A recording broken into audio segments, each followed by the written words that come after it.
Estamos diante de uma mensagem objetiva. Que verdade seja dita, e a verdade é que o Deus que habita no céu, Ele exaltou Daniel, Misael, Ananias e Azarias de uma forma muito grandiosa na Babilônia. Deus honrou esses 4 jovens. Só que antes da honra, necessito falar algo que muitas das vezes a gente não quer ouvir e não quer passar. Antes da honra, antes da exaltação, Nabucodonosor, rei da Babilônia, ele sitia Jerusalém. E quando ele sitia Jerusalém, ele chama o teu servo por nome de Aspenas e fala: olha, eu preciso que você traga a mim, primeiro, jovens que não têm defeito, jovens que tenham habilidade, jovens que tenham conhecimento da ciência, sabedoria, e jovens que eu posso confiar a Ele para que eles possam ensinar as letras aos caldeus. Dentre estes jovens, a Bíblia vai citar Daniel, Misael, Ananias e Azarias. Veja que o capítulo 1 de Daniel é o capítulo em que o rei está escolhendo, é o capítulo da escolha, é o capítulo da separação. O rei está escolhendo a dedo jovens, pessoas que ficariam a serviço no teu rei, no teu reinado. É o capítulo da escolha, é o capítulo da separação. No capítulo 2 de Daniel, o rei Nabucodonosor, ele tem um sonho, e o texto diz que quando ele acorda atormentado pelo sonho que ele teve, o sonho que fez o rei perdeu o sono, ele acorda muito assustado, Breno, desesperado, com o coração inquieto, confuso, por não conseguir saber o significado do sonho que ele mesmo teve. E ele, tendo conhecimento de que ele separou pessoas habilidosas, pessoas capacitadas, pessoas dotadas em ciência, em sabedoria, que tinham uma capacidade imensurável, que tinham uma capacidade incrível para discernir algo, ele então manda chamar esses jovens. Ele vai dizer: olha, eu preciso, meu servo, que vocês tragam a mim os caldeus, os adivinhos, os astrólogos, toda a comitiva de pessoas sábias que eu separei para ficar a serviço do meu reinado, para interpretar o sonho que eu tive. Diz o texto que, capítulo 2 de Daniel, quando os habilidosos, os astrólogos, os adivinhos, os cadeus, os feiticeiros chegaram adiante do rei Nabucodonosor, eles olharam para o rei e disseram para o rei: ora, rei, conte-nos o sonho. E o rei vai dizer: olha, eu tive um sonho, a qual eu mesmo me esqueci. Eu me esqueci do sonho, e pelo fato de eu ter esquecido do sonho que eu mesmo tive, eu não tenho a interpretação deste sonho. Então eu preciso que vocês que estão aqui me tragam a revelação, o significado deste sonho que eu tive. O texto é claro, o texto ele é muito objetivo. E o texto vai dizer que quando os adivinhos, os astrólogos, os habilidosos, os sábios, escutaram isso do rei Nabucodonosor, eles ficaram confusos, ao ponto de dizer: olha, rei, necessitamos que o Senhor nos conte o sonho e nós daremos a ti a interpretação. O rei, observando isso, vai dizer: olha, vocês estão usando de esperteza para comigo, porque vocês estão vendo que eu esqueci do sonho, e vocês estão falando isso para ganhar tempo. O rei fica enfurecido, e os adivinhos vão dizer para o rei: olha, rei, nenhum homem da face da terra tem a capacidade de interpretar e de trazer o significado do sonho que o Senhor mesmo tivera. O rei se enfurece, Breno. O rei fica nervoso. O rei fica enfurecido ao ponto de dar uma ordenância. E a ordenância é esta: que todos os adivinhos, todos os feiticeiros, todos os astrólogos, todos os homens dotados em sabedoria, conhecedores da ciência, conhecedores de coisas imensuráveis, fossem mortos. Qual é o motivo? Qual é o motivo?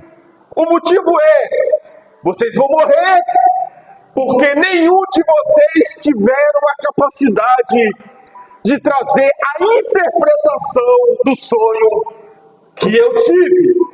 Então, para mim, vocês de nada servem.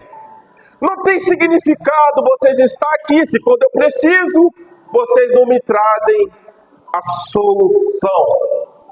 Diz a Bíblia, diz o texto, que os servos de Nabucodonosor vão à caça dos sábios, dos astrólogos, todos os jovens dotados em ciência e sabedoria, com o objetivo de tirar a vida deles, de matar.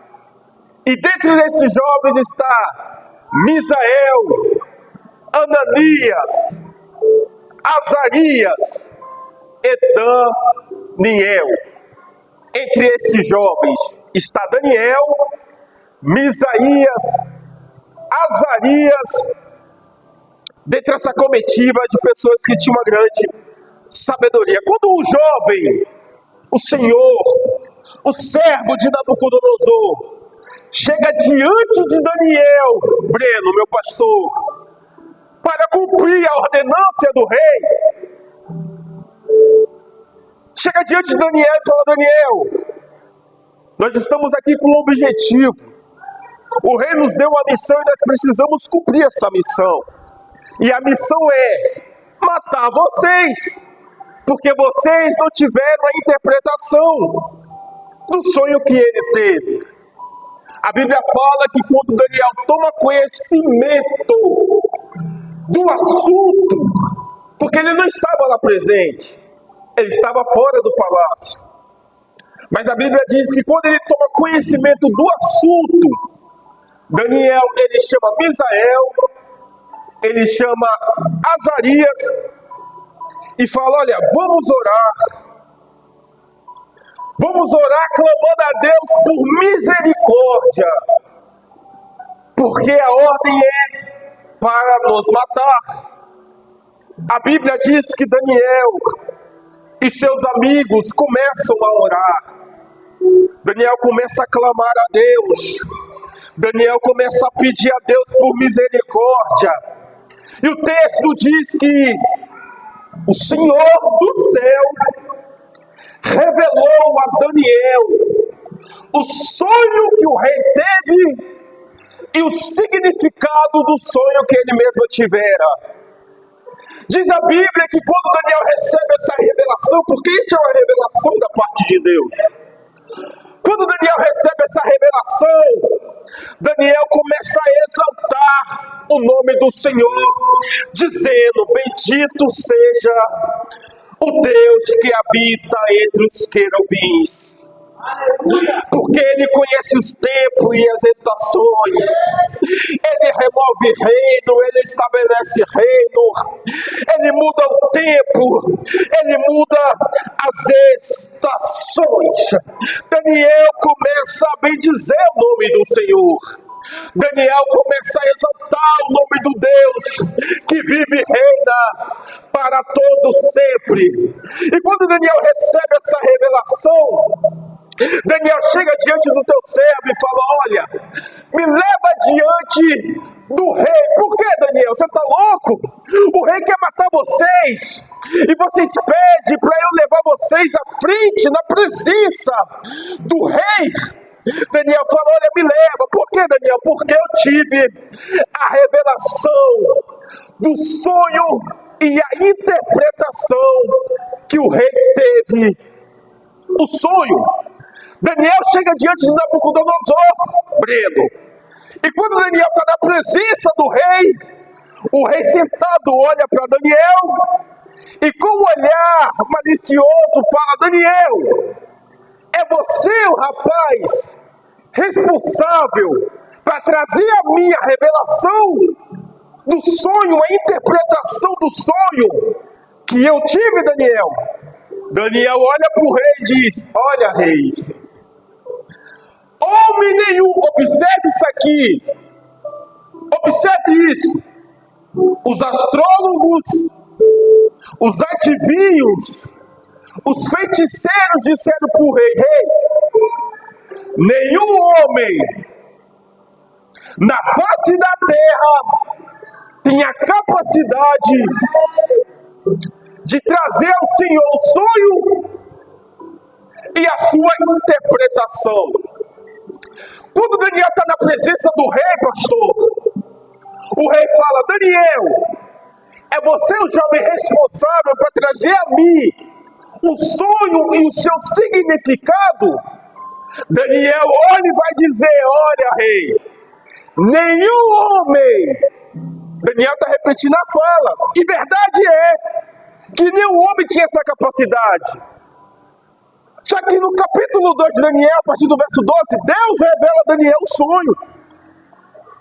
Aí Daniel vai dizer: olha, rei, nenhum homem na face da terra tem a capacidade de trazer o sonho e a sua interpretação. Ué, Daniel, como é que é isso, Daniel? Você vem até a minha presença, você sabe que eu quero matar todos vocês, e mesmo você sabendo disso, você vem à minha presença, e eu pergunto a ti, Daniel, se você é o jovem responsável para trazer a minha revelação, e você me diz que nenhum homem na face da terra tem a capacidade de trazer essa revelação? Calma aí, verdade é essa.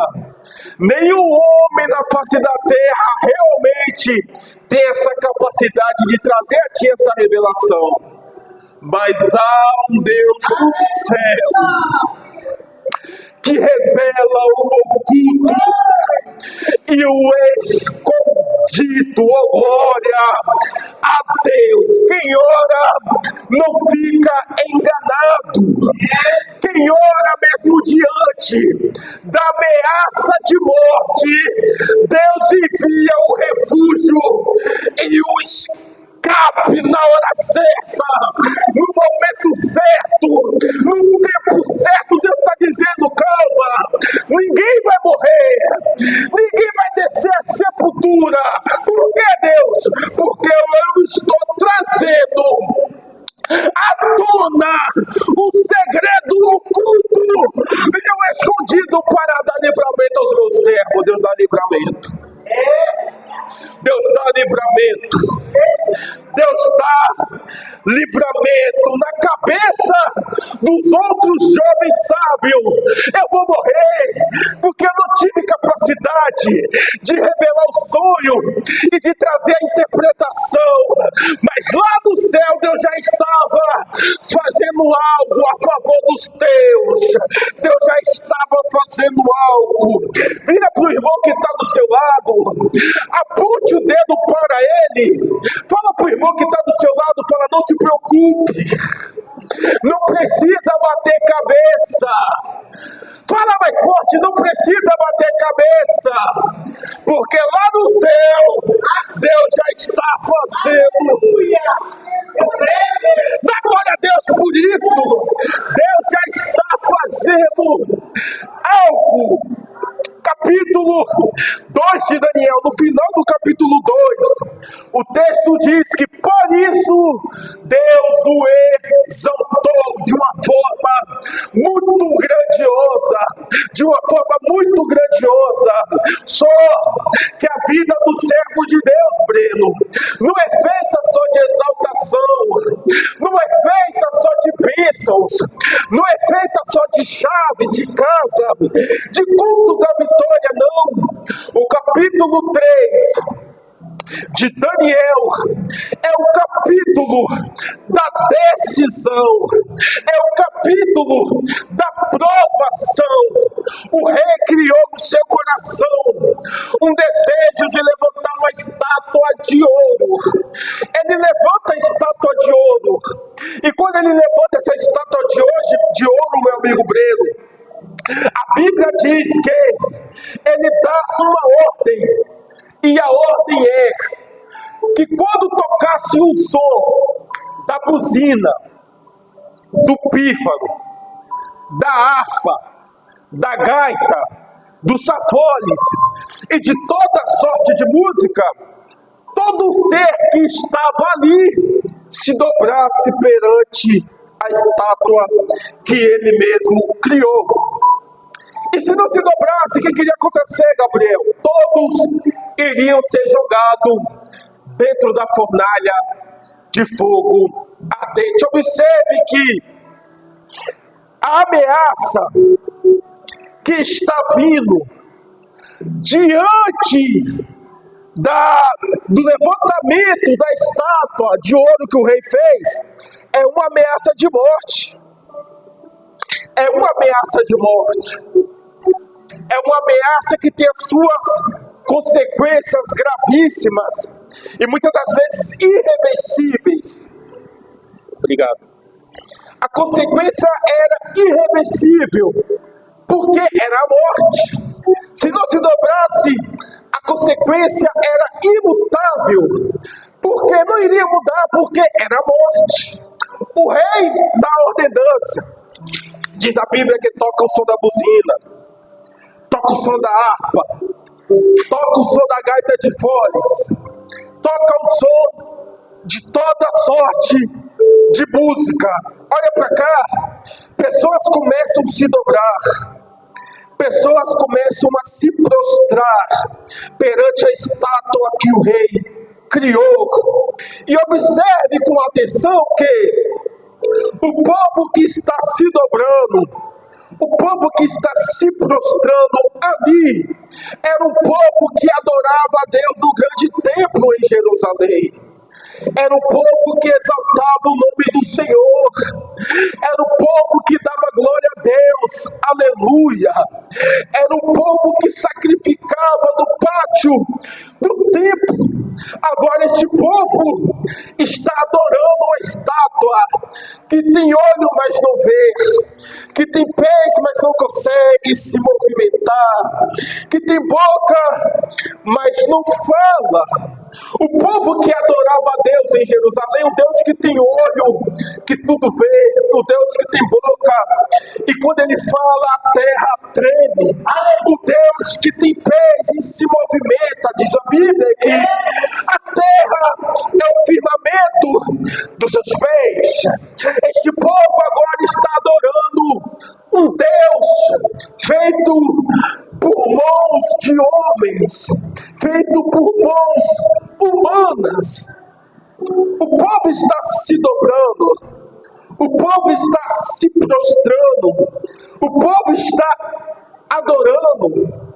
O povo está se entregando, atribuindo a divindades algo que era para Deus, adoração. E se tem uma coisa que Deus não aceita, é dividir a sua adoração. Deus ele não aceita dividir a adoração dele com ninguém. Observe isso. Deus, não é do agrado de Deus nós estarmos aqui e amanhã estarmos adorando ao mundo.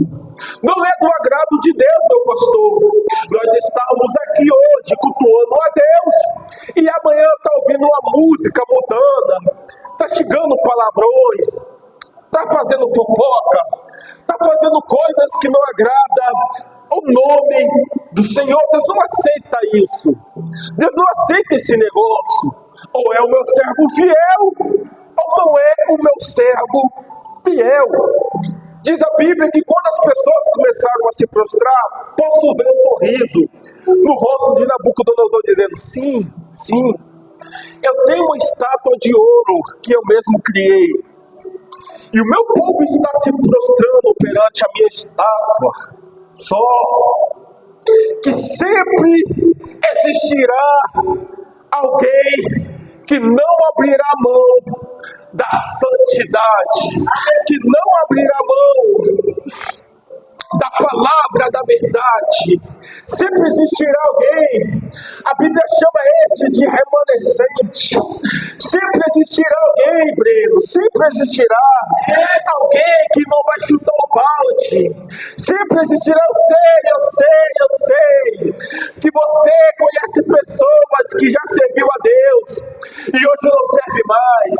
Eu sei que você conhece pessoas, talvez até na sua casa, que adorava a Deus e hoje não adora mais, que pregava, não prega mais, cantava, não canta mais, era pastor, não pastoreia mais, levita, não canta mais, missionário, não faz missão mais, presbítero, não ensina mais, evangelista, não faz mais evangelização. Eu sei, mas sempre haverá um que você vai olhar para trás e vai dizer: olha, tanto tempo que esse irmão caminha, tantos anos que essa irmã caminha, ainda está de pé, ainda está firme, ainda continua orando, ainda continua indo para o vale, ainda continua indo para o monte. Deus conta com essas pessoas. São pessoas que não vão abrir mão da obra do Senhor. Aconteça o que acontecer, venha o que vier, vão continuar firme até a vinda do Senhor. Pois bem, nesse cenário tinha esse tipo de pessoa. Nesse cenário tinha 3 jovens que não abriram mão. Viram a multidão se prostrando, mas eles não faziam parte daquela multidão. Guardaram para si a verdadeira adoração. Diz o texto que Arauto, servo de Nabucodonosor, meu pastor, ele observa o cenário. E quando ele observa o cenário, ele consegue ver com seus olhos, de forma ampla, ele consegue ver a multidão se prostrando, se ajoelhando e atribuindo àquela estátua de ouro ali adorações, glórias e aleluias para aquela estátua de ouro ali, uma estátua feita por mãos humanas. Só que este olho do servo de Nabucodonosor, que está vendo esse cenário, é o mesmo olho que está vendo 3 jovens nesta posição aqui, ó.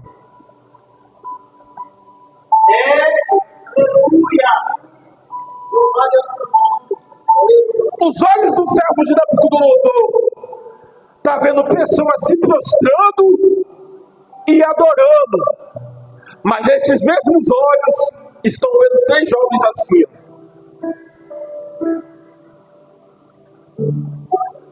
Com o olhar de quem dizia: eu não vou me prostrar,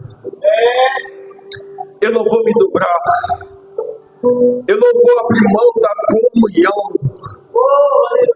eu não vou abrir mão da oração, eu não vou abrir mão da consagração. Olha para cá, a ameaça, a ordem era: quem não se dobrar será lançado dentro da fornalha de fogo. De fogo. Diante da morte, eles estão assim, ó.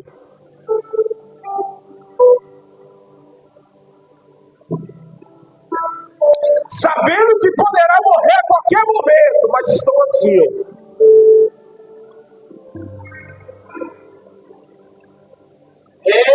Todo mundo se prostrando, mas eles estão assim, ó. Com o olhar de quem dizia: não. Eu não posso me prostrar. Eu não posso descer os meus joelhos diante dessa estátua. Essa estátua não fez nada por mim. Nunca me deu livramento. Nunca me deu vitória. Nunca fez nada a meu favor. Eu não vou me prostrar. Eu só me prostro diante do Deus que é verdadeiro. Do Deus que pode fazer o impossível se tornar possível.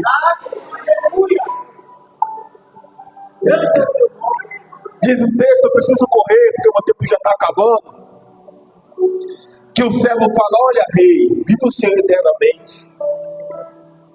Diga-me, meu servo, rei, 3 jovens que o Senhor constituiu, separou a dedo para ficar a serviço do seu reinado, não fizeram caso de ti.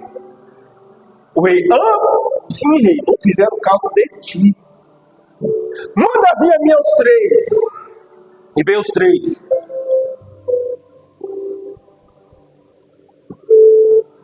Estamos aqui, rei, diante da tua presença. Misael, Ananias e Azarias.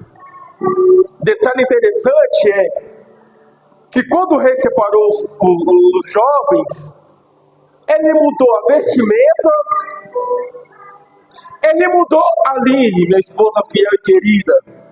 Ele mudou a vestimenta, ele mudou o alimento, manjares do rei, comida boa, vinho, coisa boa. Ele mudou o alimento, mudou a vestimenta e mudou o nome. Não se chamarás mais Misael, Ananias e Azarias. Seu nome agora vai ser nome de deuses pagãos: Sadraque, Mesaque e Abidnego.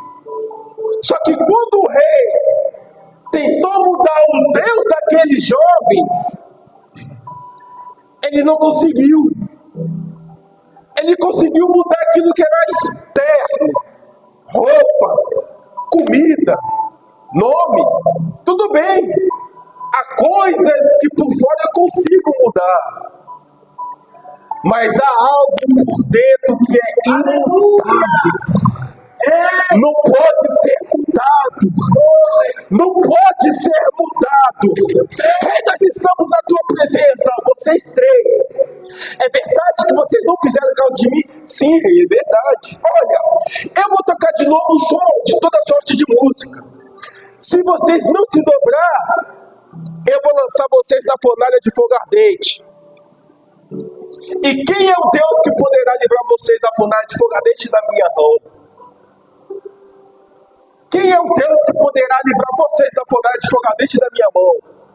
Eles olham para o rei, pastor, e eles olham para o rei e respondem da seguinte forma: ei, nós não necessitamos de te responder sobre isso, mas fique sabendo, oh glória, se nós formos lançados dentro da fornalha de fogo ardente, existe um Deus no céu, aleluia, a qual nós servimos, que poderá nos livrar da fornalha de fogo ardente e da tua mão. Agora olha para cá. Eles disseram, os três de uma vez só: nós não necessitamos de te responder isso. Mas se a gente for lançado dentro da fornalha de fogo ardente, o Deus a que nós servimos é quem pode nos livrar. Os três responderam junto, Breno. E por que eles responderam junto? Porque dentro deles tinha um só propósito: não se curvar, não se prostrar. E se tem uma coisa que o diabo não tem força, é derrubar crente que tem propósito. Crente que tem propósito dá trabalho pro diabo derrubar ele, irmão. Crente que ora, que jejua, dá trabalho pro diabo derrubar ele. O diabo tenta da esquerda para a direita, de cima para baixo, de frente para trás, não consegue te parar, não consegue te derrubar. Ele tenta no momento que você está mais vulnerável e fala: é hoje que eu vou derrubar ele, é hoje que eu vou derrubar ela, é hoje que eu acabo com a família, com a casa, com a esperança, com o ministério. Não consegue te derrubar, porque Deus brada lá do céu e bota o diabo para bater em retirada e dá vitória ao povo dele, porque você permaneceu fiel. Crente fiel dá trabalho pro diabo derrubar ele, ó glória. Crente fiel dá dor de cabeça para Satanás, irmão. Crente fiel deixa o diabo irritado, deixa o diabo confuso. O diabo não consegue estrategicamente derrubar ele. O diabo não consegue estrategicamente para ele, porque ele tem o sol da força e no nome de Jesus Cristo. Ele tem poder para fazer qualquer coisa no nome de Jesus Cristo. O rei fica furioso e manda aquecer 7 vezes mais a fornalha. Quando o rei manda aquecer 7 vezes mais a fornalha, o rei fala: olha, lança todos eles lá. Pode lançar, pode matar, pode jogar. E ele joga.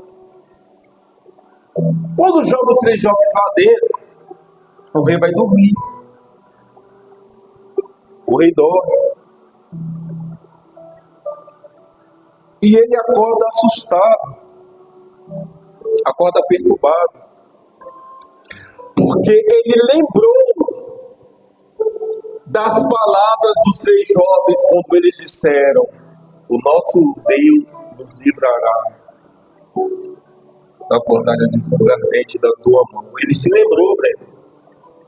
Isso deixou ele confuso, deixou ele perturbado. Quando ele... Isso é muito forte. Isso é muito forte porque tem coisa que marca a gente. Tem coisa que marca a gente. Tem coisa que marca, irmão. O rei se lembrou. Olha para cá. Ele se lembrou. Por que ele se perturbou, Gabriel? Porque ele se levantou. Porque ele perdeu o sono. Porque ele se lembrou da expressão de fé dos 3 jovens. O Deus a que nós servimos, ele vai nos livrar. Diante da morte, tem atitude de fé. Essas coisas marcam a gente. O rei se levanta e vai diante da fornalha. E quando ele observa a fornalha, ele fica cabulo. Ele fica cabulo. Ele chama o teu servo: olha, eu não mandei vocês lançar 3 lá dentro da fornalha de fogo ardente? Sim, rei, nós lançamos 3. Você tem certeza? Tenho, rei, nós somos 3. Então por que eu estou vendo 4 jovens passeando na fornalha de fogo ardente e o quarto que está lá é semelhante ao Filho de Deus? Olha para cá, quem estava lá não era anjo. Quem estava lá não era Gabriel, não era Miguel. Quem estava lá é aquele que disse: eu vou para o Pai. Aleluia! mas não vos deixarei órfãos. Sabe quem é que estava lá? Sabe quem é que estava lá? Um homem chamado Jesus Cristo de Nazaré. Estava lá para dar escape, estava lá para dar livramento, estava lá para dar escudo. O texto fala 46 de Salmos, que ele é escudo e proteção, escudo e fortaleza, socorro, bem presente na hora da angústia. Se coloque de pé, se coloque de pé, aleluia. Se coloque de pé, oh glória.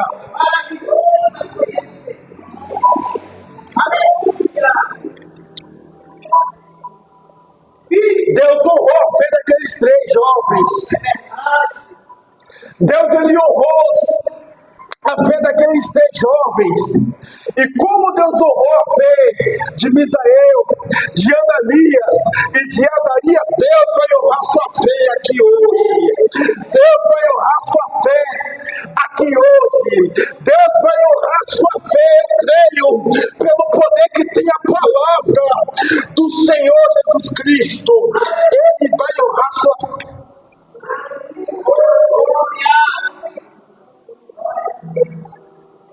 É porque a gente se depara com situações que faz a gente perder a fé. A gente se depara, Breno, com situações, porque o diabo é assim. Ele trabalha armando laço, situações, ele toca na família, ele toca no ministério, ele se levanta dentro do trabalho, ele faz a gente desacreditar que o que Deus que nós servimos pode fazer coisas grandes. Ele age, ele é tudo. Ele cria situações para fazer a gente perder a fé. Mas glória a Deus, ao homem que habita nas alturas, sentado no grande trono branco, que não deixará a fé dos teus filhos desfalecer. Ele cumprirá no momento certo, na hora certa, no dia certo, na data certa, ele vai fazer acontecer. Você crê nisso? Então aplaude ao Senhor nessa noite. Eu